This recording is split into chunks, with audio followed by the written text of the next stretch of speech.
Hi, Commissioner Finger. Hello. Okay.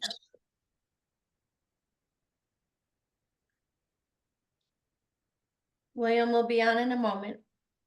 Okay.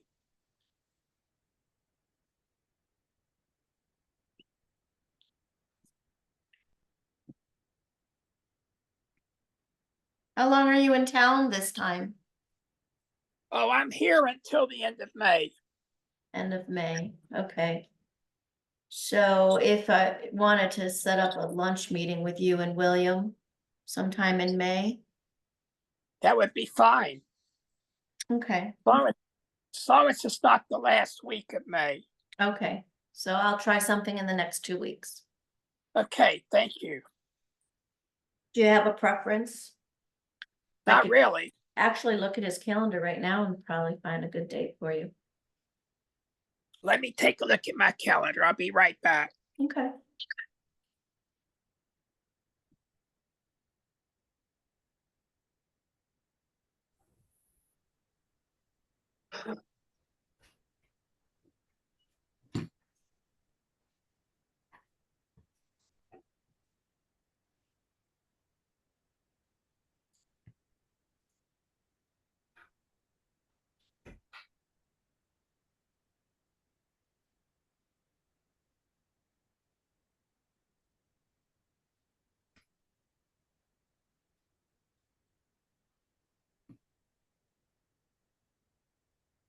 William, are you good with Fridays for lunch or no? Yeah. Cause you have your no appointments thing starting at noon. Yeah, I know. That's okay. Yeah, that's fine. Yeah. All right, I'm back. How about the 10th or the 17th, Commissioner Finger? It's a Friday. The 17th or the 10th, that would be fine. And do you like the Italian or the Indian place up on University? Wherever William wants to meet. If it'd be more convenient for him somewhere near the town. I heard there's a good one at Lockwood Ridge and University that Victoria keeps talking about. So maybe we could try that one. And they have a buffet. All right.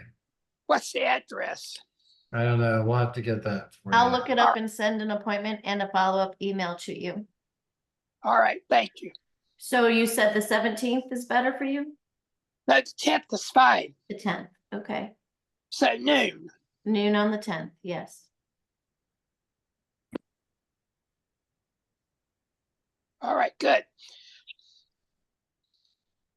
Hey, William, Yes. did you get any information, or is your staff doing anything with the HOTMA rigs No. regarding the counting Medicare Advantage benefit as income?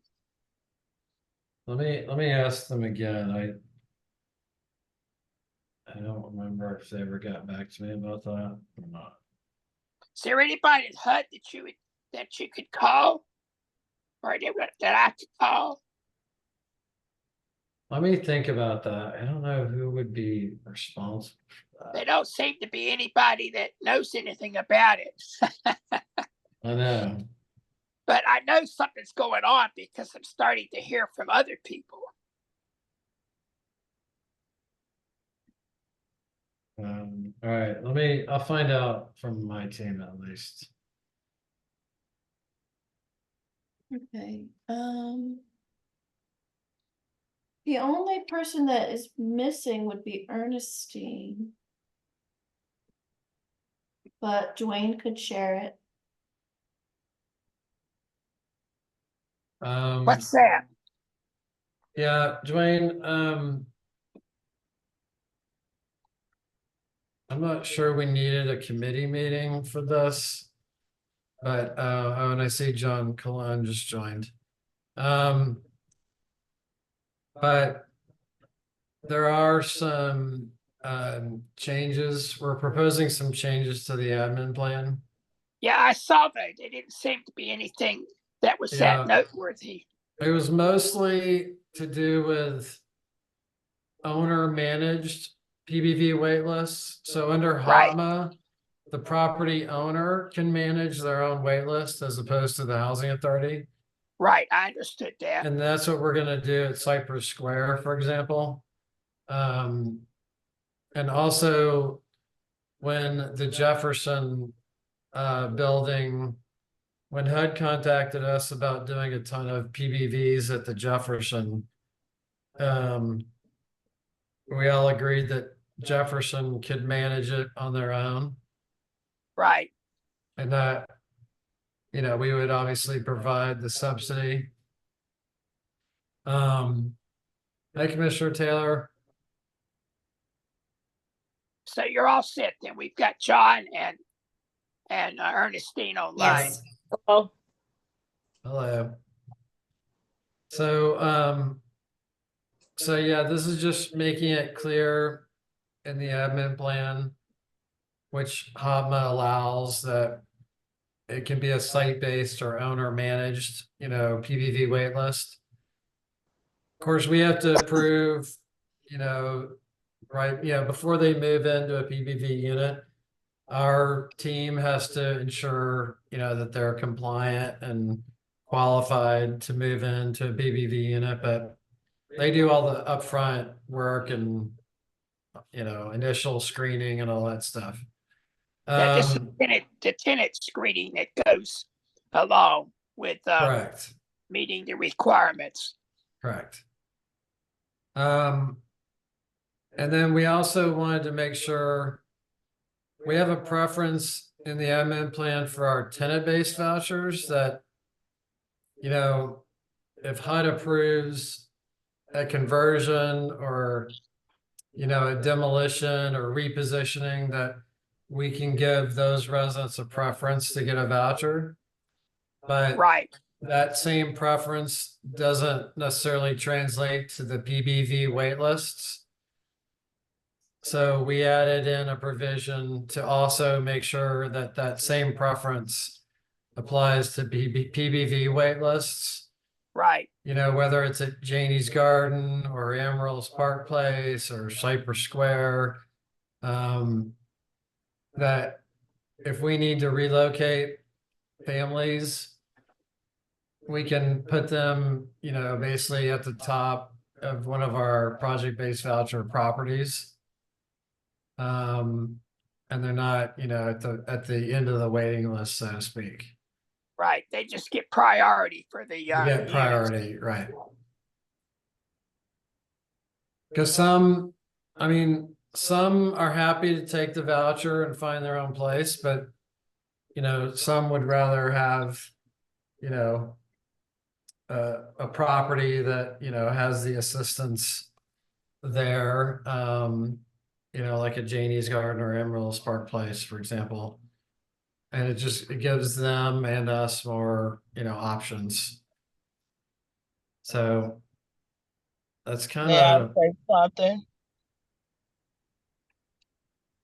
Can I hey, say Valerie. something? Hey, Valerie. Yes, because right now, as people are moving, people really do not understand about these vouchers, and they are being forced to sign for these vouchers. So some of them just want to move to another property, as Mr. Russ has said. But your staff is forcing these people to sign these vouchers after they have said they don't want any voucher, because the board have decided only 25 families will move in the new development, which I don't think HUD says that, because the residents should have first rights to move into the new properties if they're in good standing. So we're going through something right now as we speak, where people don't even know understand about the vouchers at all. And instead of them taking time to explain to the people, they are forcing them to sign. And of course, if it had to go to court, all they'll say is they signed, but they were forced to sign. So I'm letting y'all know that up front, because today we dealt with issues and all those different programs as the housing authority have. The people don't even understand them. So I want y'all to know that, cause ain't nowhere to move, and people want to be able to move on one of the other properties where they know that they ain't gotta be months and months trying to find somewhere to move. And they are not being allowed to do that. Well, Thank you. yeah, I mean, Ken told me this morning that there were a couple of residents who did want to transfer to Bertha Mitchell, so, we're able to accommodate, a few people to do that, but it really What do depends you mean, on, Bertha Mitchell, William? well, they want to, instead of relocating out of the courts with a voucher, they want to transfer to one of our other public housing units, which is at Bertha Mitchell right now. I see. And we do, we've been doing like major remodeling over there. So we do have, one or two units coming available. You know, every few months or something like that. So we can accommodate a few people at Bertha Mitchell, but I mean, we can't, we probably couldn't have 10 people move in there. But we can, if families really are opposed, first of all, the courts is all Section 8. So, I mean, they're living in a Section 8 property right now. So they're not being forced into Section 8. They're already in Section 8. But if they don't want to take a voucher and find a place, and there are families who have already found places, but if we can accommodate them at Bertha Mitchell, we'll find another place for them, like Janie's Garden or Amaryllis Park Place, or somewhere, Cypress Square. So I anyway, thought that I talked with Joe when I went over to look at the apartments that are being released shortly at Cypress, and he said that he didn't think he had more than 25 people at this point that are ready to move from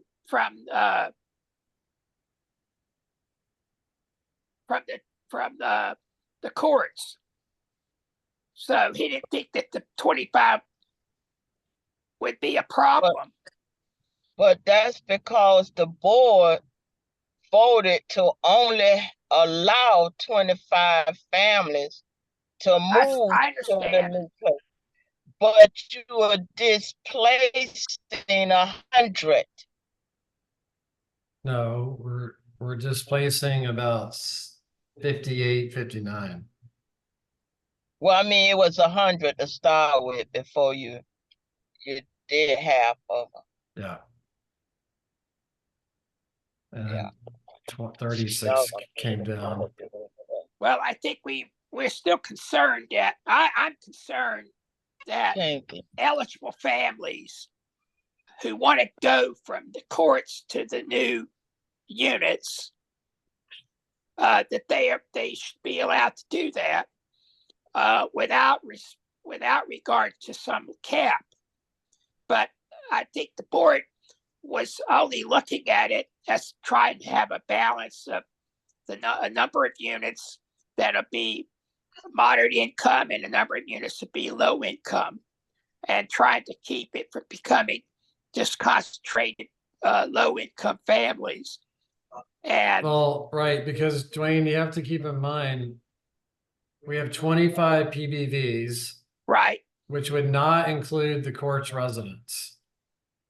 Right? right, So right off the bat, we're gonna have 25 extremely low income PBV residents. And then on top of that, We're gonna None have of those another units. 25 courts residents moving in with a voucher. Right, I understand that. So that's 50 of the 84 that are gonna be Section 8. So, But Well, if that's what that's, you did at Janus Garden. what's that? That's what you did at Janus Garden. It's still a mixed income development. Yeah, But whatever y'all do, y'all are incarcerating poverty wherever you put the people at, because they can only go certain places, and to take them out of their community when they want to stay, I think it's just a bit much. I think, But I I think it's understand not the rest. unreasonable that they want to stay. well, think it's we've always accommodated people who wanted to stay or who wanted to move back. We've always given them top priority. And But not this time. yes. And then yeah.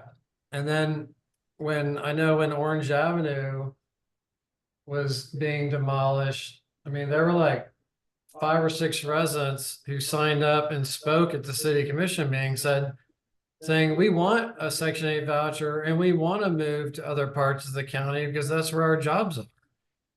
So I know that there's a mix, like some people want to take a voucher and move, and some people want to stay, on the property or in the community. And of course, we're going to try to accommodate that as best we can. But I think that should be explained by the staff who are working. Ken Waters staff, know all of this, and I don't know how they could be forcing anybody to do anything when really the people have the right to go wherever they want with those vouchers. You know As what? long as the landlord will Dwayne, accept. Dwayne, be a resident just for 2 weeks and you'll find out how much force is on residents. All I ask you to do is become a resident. Do something they don't want to do. Is that what you're saying? Yes. Well, that's disturbing if that's the case. So, William, you said that the staff had met the day that Ken had some people who were either confused or didn't want to. No, he knew of 2 specific residents who did not want to move out into the, community with a voucher. They wanted to transfer to one of our units Is that a problem? because they like us as a landlord and they don't Sure, want to I have another understand. landlord. Plus, So, they may have a so- church in the community, and they may have a school that their kids are going to. So as I said, we will be able to absorb a few people at Bertha Mitchell. But it's not like, we don't have 20 vacant units at Bertha Mitchell. Right. We have 2 or 3, we may have another 1 or 2 in coming months. So, we'll do the best we can. I'm not opposed to people transferring at all. It's just, it's going to be a numbers thing. And I mean, this is like the 6th or 7th relocation and demolition we've done. Right. And in each phase, people did, like 98% wanted a voucher. But we did always have a few people who wanted to transfer to one of our other units, and we were able to accommodate that. So, I mean, the only requirement is we have to vacate the units. It is 100% Section 8 right now. So they've already been converted into the Section 8 program, if you will. But like I said, if they want to transfer, if they want to live, in another SHA unit, we will do our very best to accommodate that. May I ask a question? This is Rachel. So you speak about the Section 8. Can you please explain that there's different types of rules for different Section 8? Like the PBVs have a separate rule. When you're relocating, is there a one-for-one replacement in the relocation process?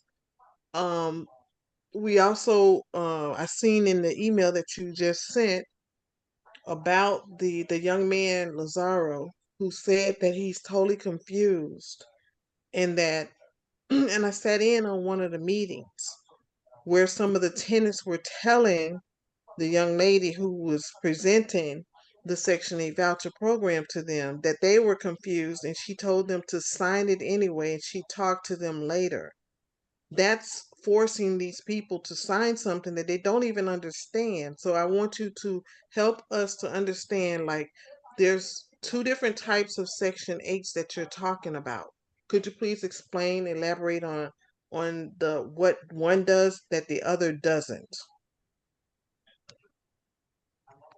So under the Section 8 voucher program, under the tenant-based voucher program, there is a tenant-based voucher and then there are project-based vouchers where we enter into a contract with the property owner to project base the tenant-based vouchers for the length of the HAP contract. It could be a year, which is very unusual, but it's usually like 10, 15 years. That's kind of the typical, some are even 20 years. So it's really the same rules. If someone moves into a PBV unit, they need to live there for at least a year, but that's true even if you're in a tenant-based voucher unit.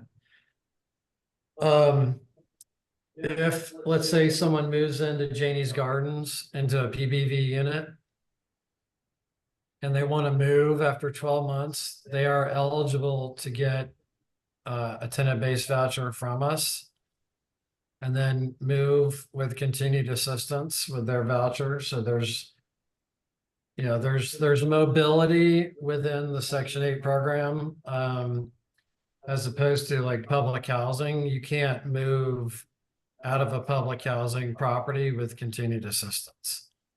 The subsidy is only for that property. It's not tied to the family.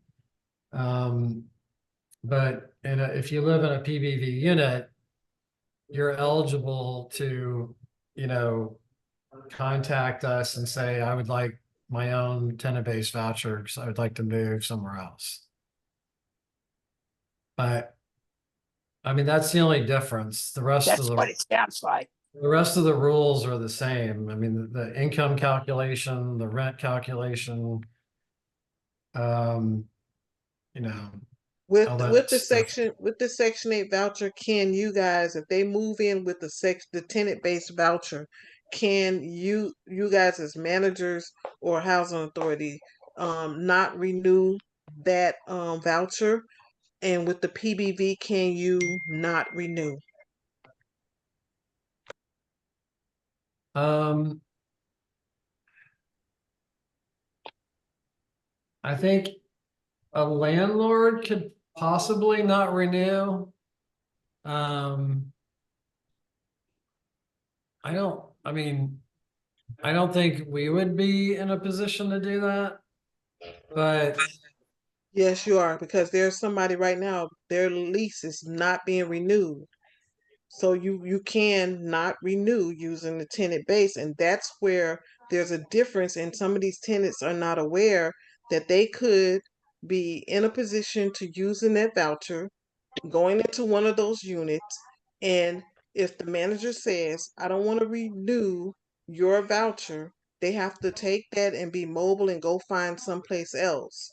And then what's happening, if they do not find anything because there's the payment standards are so low, the rents are so high, lots of these tenants, most who have one bedrooms, are losing their voucher. It has happened to a few of your tenants already Yeah, that they I lost the got section, that. they lost the voucher Yeah, out of that. So this is what I'm saying, that some of these things are not being told to these tenants, and they're asking for it because they know that they can move elsewhere outside of the units. And so all of this information needs to be explained to them so that they know what they're up against. just in case. Some of these tenants are elderly and disabled. They don't need to be moving from year to year. If they move to another unit, which is happening, and that there's lots of repairs, and the landlord and you, the housing authority, our landlords, choose not to do it because of repairs that y'all maybe they're Ah, reporting that it's happening. I'm giving you different examples yeah, of how I people are understand all losing this that. voucher. Yeah, I can understand everything you're saying, so it's very clear to me. And just to let you know that there is chances where this may happen, and people would be concerned about it. I understand exactly what you're saying. I think there were a couple of elderly people at the tower who got a tenant-based voucher. Then they were unable to use it, but luckily they just stayed at the tower. But the fact is, sometimes they're not able to find the unit they want, or they're not going to be accepted at another project. But that's different from what you're saying. You're saying some people may end up without anything because they're being displaced again, This and they voucher, couldn't find a place to go. if you look at the statistics, it says that this Section 8 voucher is displacing people every day. These vouchers are no good to tenants who are living in public housing. The project-based voucher allows stability. The tenant-based voucher does not. I'm not saying that there are some people who are living with the tenant-based voucher and it's good, but guess what? Nowadays, the tenant-based voucher is uprooting seniors and disabled people. They're being put out with this tenant-based voucher because these landlords want to raise their rent. So that's why they have the choice to decide whether they can accept the voucher or renew their lease. And if they want to raise their rents to make more money, they raise their rents and they tell them you have 30 days to get out and find another place. If they don't find a place, and there's an extension process within the Section 8 voucher program, and most times they're only giving you 2 extensions, and then they deny you, then they terminate your voucher. So then the tenant doesn't even have the mobility voucher either. So that's why there's lots of risk of losing housing with the voucher. And so for me, when you say, is there one question I want to ask? Is there one-for-one replacement in this relocation process? Do you have a copy of the relocation plan that you submitted to HUD when it comes to the courts? If so, Um, that's what needs to be shared with the tenants so then that way they see. yeah. Even some of the expenses, let's say with Latasha, you put in the email just now that all the expenses would be covered. Her move wasn't covered fully because the transfer fees wasn't paid. How many more tenants did not receive the funding for the move, for the transfer fees, for anything over what they've been paying? Latasha never had gas. So now she has a gas bill. You guys are supposed to be responsible for that if there's no out of pocket for the tenant. These are Well, some of the things. Her washer machine, technically she transferred, that transfer was not part of our relocation. is still a relocation either way you look at it. It doesn't matter. It is, Within the well, relocation, it was a transfer, but if she was out of pocket, yeah. to set up her gas utility, yeah, we would be willing to reimburse her for that, certainly. Transfer fees too. Like that's what's in the relocation plan, the plan that you guys submitted to her. Why not share that with the tenants? Then that way they know that they're what they're supposed to get. Because I really sincerely think that this is just something that's going to be traumatic to these tenants in the long run. When they begin to find out that they can't find a place to stay because they think that they're going to find something, especially 1 bedrooms. It's so hard to find 1 bedrooms.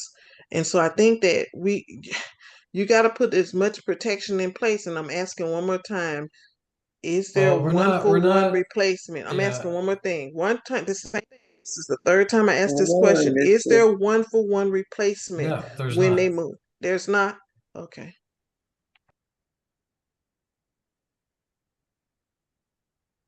But we're not displacing any, I mean, we're not going to as a part of the relocation, we're gonna make sure everyone gets housed. I mean, we're not gonna cause someone to be, without housing as a result of this. So, Well, what we she's will, saying is it could happen down the line if the tenant has a landlord that wants to relocate or wants right, some well, out. we can't, I mean, we can't control that. I know And, that, but and we You are, can control it. Yes, no, you we can. cannot, no, we There could be cannot. a tracking mechanism. They do it around the country all the time. There's a tracking mechanism that can happen so that if there's a problem, you can put in the paperwork to let the tenants know they need to contact you back so that you guys can recoup, because that's the funding that's supposed to go for expenses. These tenants are not supposed to be displaced in this move from No, but I'm saying, but project-based what voucher Dwayne, I know, but units. what Commissioner Finger said was that if a couple of years from now, the landlord raises their rent and the voucher holder needs to move, we can't control for that. Of course, we're gonna help make sure that they find another place to live. And if we need to, and I do it plenty of times, we will extend the term of the voucher to make sure that they have, more time to find a place. And our success rate has gone up like over 80%, and it So let's talk continues. about your fail rate. Let's not talk about the success rate because we're happy about that part. Let's talk about the ones that's failed. The ones that people are out on the street. Like I'm telling you, I have worked with some people who have lost their voucher from this housing authority. All I'm saying is that we got to put protections in place for them. It can't be a out of sight, out of mind. Let's hurry up and give them the voucher and then get them out of our process and don't worry about what happens down the line to them. We have to let them know that these are some of the things that could happen to you. Give them options so that they can make better choices when it comes to their voucher. That's what I'm saying. Or with the project-based voucher. I'm not saying I or you to make the choice for them. I can't make the choice, but we have to always give them all of the information that's available. Give them the relocation plan. You submit that to HUD. Let them see for themselves. Because when they say it out, when your workers, your staff is saying things out of their mouths, they're telling them that they have to take the voucher and they cannot come back. There's a guy named Lazaro. Is he there, Tasha? He just told me that when he said they told him he cannot return back if he signs for the voucher. He kept saying he didn't want it and they made him sign it. He kept saying it and said Andrea told him to take it home anyway and think about it after he signed it. That's forcing him to sign something that he kept saying. And he's been saying it because he called me 3, 4 weeks ago about this same thing, saying that they keep telling him he got to get this voucher. That's forcing somebody to take a voucher. Now, I did Right. talk to Ken, and Ken did say that he does not have to take the voucher, but he signed the voucher today. How many other people this is happening to? Let's So talk what's about he that. gonna do if he doesn't have a voucher? He still has to move because he's in a unit that has to be demolished. What's going to happen when he goes out and tries to find a unit and he can't afford it because he doesn't have the voucher? Well, but I think he's one of the ones Ken came to me about, who wants to just transfer I see, over to Bertha Bertha Mitchell. Mitchell. Yeah. I see. But Well, listen, But let's say, I'll look into this specific case and find Dwayne, out. what yeah, I'm happens listening. if this had not come to our attention? Because when we called Sheila, she would not even tell us the name of the person who's over the Section 8 department so that I can understand what's going on. And so these are some of the things that is happening where you guys can't see. Right, I Something understand. has to be done about this. Yes. People are losing their housing. I can name They're names not right losing now. their housing. I can name names of people who have lost their housing. I've worked with them. Where there are I've residents. they're your residents. It's one tenant right Well, now there's has one that not you been keep renewed. talking about who was a Manatee County voucher resident and they lived at Janie's. So we were not party to that. But you keep citing that as an Yes, you example. were. You returned you returned the emergency rental assistance and then told her that she owed the money. Your staff person had got 2 checks for emergency rental assistance dollars. You returned one of the checks to the emergency. The lady and her daughter Who was is you? hold on for a second. Okay, who is you? You, meaning you, Mr. Russell, meaning the housing authority, the staff. This when somebody when it's you But are run you that referring to department, right? Janie's Garden? I'm referring to James Gardens, and Well, we do not manage Janie's Gardens. So that just is because you not, don't manage, just okay. Let me finish first, so then that way everybody can understand what I'm saying. The young lady came as a homeless person. They the agency gave 2 different agency gave a check towards the young lady's rent, deposits, and everything, and she got into the unit. Months later, she found out she owed rent because one of the checks that the agency gave for emergency rental assistance was returned by your staff. by She Janie's kept Garden telling staff. them, hold on, let me finish. She kept telling them, because you brought it up. You gave the name. You gave it. I wasn't going to say anything about it. But she kept telling them that she didn't owe, that she said that they returned the check. The agency even gave a letter stating that it was returned. She and her daughter was evicted. Manatee County, we went in and looked at her file and everything, and they saw the problem. Of the housing authority. They're a They're not private employees, but you management guys are company. contracted with them as No, we're far as not. the They are contracted with the owner of the property, which is Michael's Development. okay. And so how So did that they are come to be? accountable to How did Michael's. Janie's Gardens come to be? From the housing authority, right? When it was We public formed housing. a partnership with Michael's to There develop you it. go. The partnership says it's housing authority too. So that's what I'm saying is there's a contract, a housing I know, subsidy. but you keep housing. saying, you guys, and it wasn't, the housing authority did not evict her. I'm trying to make that clear. The partnership that She you made with was not Michael's on our evicted voucher her. program, and we were not managing the property at the time. So. All right. Anything else from our commissioners? No. So I understand what the changes are in that agreement, and it's fine. We can definitely bring it forward and discuss it at the board. Okay. Okay, that was the only item on the agenda.